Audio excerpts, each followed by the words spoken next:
آپ سن رہے ہیں ایجوکیشنل چینل میں عاصم انصاری کو۔ آج کا ہمارا سوال ہے انڈسٹریل کیمسٹری اور اینالیٹیکل کیمسٹری کی تعریف کریں۔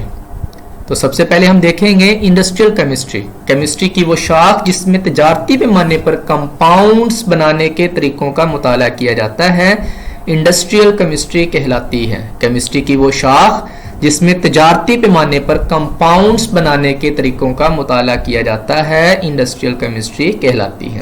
کیمسٹری کی اس شاخ کے تحت بعض بنیادی کیمیکلز مثلا oxygen, chlorine, ammonia, caustic soda, شورے یا گندھک کے تیزاب کی صنعتی پیمانے پر پیداوار اور ان کیمیکلز کی دوسری کئی صنعتوں مثلا کھاد کی صنعت، صابن، ٹیکسٹائل کی صنعت، زرعی پیداوار، رنگ و روغن اور کاغذ وغیرہ کے لیے بطور خام مال فراہمی وغیرہ بھی کیمسٹری کی اس شاخ میں شامل ہیں۔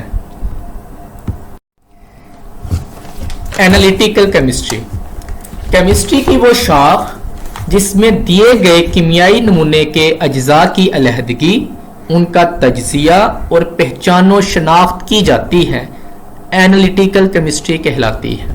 کیمسٹری کی وہ شاخ جس میں دیے گئے کیمیائی نمونے کے اجزاء کی علیحدگی، ان کا تجزیہ اور پہچان و شناخت کی جاتی ہے، اینالیٹیکل کیمسٹری کہلاتی ہے۔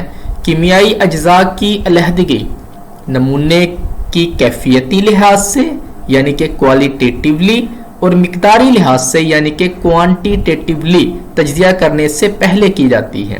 کیفیتی لحاظ سے تجزیہ دیے گئے نمونے کے اجزاء ترکیبی اور کیمیائی انواع کی پہچان کرنے میں مدد دیتی ہے۔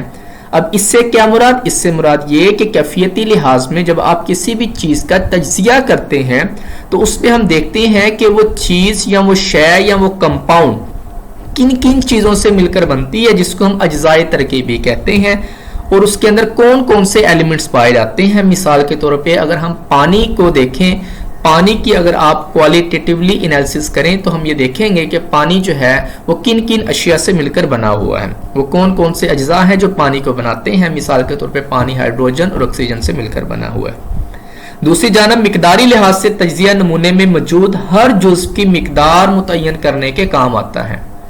چنانچہ کیمسٹری کی اس شاخ میں تجزیے کے عمل میں کام آنے والی مختلف تکنیکوں اور آلات کا مطالعہ کیا جاتا ہے۔ یہ شاخ غذائی، آبی، ماحولیاتی اور ہر طرح کے کلینیکل تجزیات کا احاطہ بھی کرتی ہے۔ کوالٹیٹیولی کا تو آپ نے دیکھا، اس کو میں نے آپ کو بتایا۔ اب دوسرا ہے کوانٹیٹیولی تجزیہ، جس کو آپ مقداری تجزیہ بھی کہتے ہیں۔ اس سے مراد یہ ہوتی ہے کہ کوئی کمپاؤنڈ جو ہے ان کے جو اجزاء ترکیبی ہیں یعنی کہ وہ کن کن اجزاء سے مل کر بنا ہوا ہے، ان کی مقدار کتنی ہے۔ فرض کیا جیسے مثال کے طور پہ میں آپ کو کہہ رہا ہوں کہ واٹر، تو ہم دیکھیں گے کہ واٹر جو ہے یہ اس میں ہائیڈروجن کتنے پرسینٹ ہے، ہائیڈروجن کی مقدار کتنی ہے، اور پانی کے اندر جو ہے آکسیجن کی مقدار کتنی ہے۔ یہ دونوں آپس میں کس نسبت سے مل کر ملتے ہیں تو پانی بنتا ہے۔ ان دونوں کی مقدار کتنی ہونی چاہیے کہ واٹر کا مالیکیول بنے، اس کو ہم کیا کہتے ہیں؟ مقداری تجزیہ۔ جس طرح ہم اپنے بلڈ کو دیکھیں تو ہم اپنے بلڈ میں دیکھیں گے کہ ہمارے بلڈ کے اندر جو چیزیں پائی جاتی ہیں ان کی مقدار کتنی ہوتی ہے بلڈ کے اندر، تو اس کو ہم کیا کہتے ہیں؟ اس کو ہم کہتے ہیں مقداری تجزیہ۔